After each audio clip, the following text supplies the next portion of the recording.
నమస్కారం ఏపీ10 న్యూస్ కి స్వాగతం। ఈనాటి వార్తా విశేషాలు। యువకులు డిషం సినిమా ఫైటింగ్ ని తలపించేలా నెల్లూరు జిల్లా కావలిలో సన్నివేశం చోటు చేసుకుంది। స్థానిక క్రిస్టియన్పేట వద్ద కాలేజీ విద్యార్థులు ఒకరికి ఒకరు రక్తం వచ్చేలా ఫైటింగ్ కు దిగారు। శ్రీ చైతన్య డిగ్రీ కళాశాలకు చెందిన విద్యార్థి కళాశాల నుంచి ఇంటికి వెళ్తుండగా రోడ్డు మార్గంలో పలు కళాశాలకు చెందిన విద్యార్థులు అడ్డుకొని విద్యార్థిపై దాడికి దిగారు। కాలేజీలు వదిలే సమయం కావడంతో కాసేపు ట్రాఫిక్ నిలిచిపోయింది। పలువురు అడ్డుకొని దాడికి దిగిన వారిని అడ్డుకునే లోపు వారు పరారీ అయ్యారు।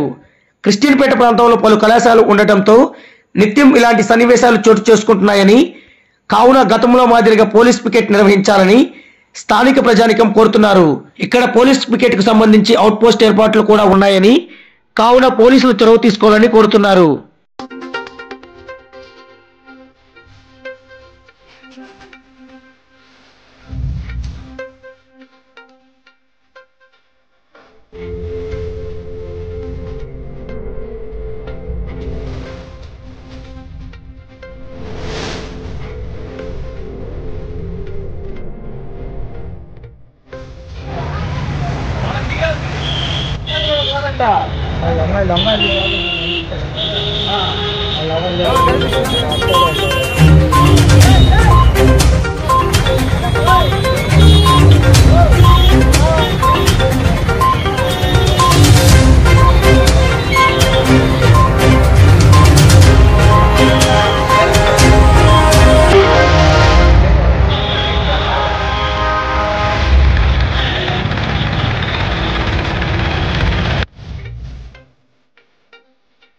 अपडेट्स को कंटिन्यू करने के लिए AP10 न्यूज़।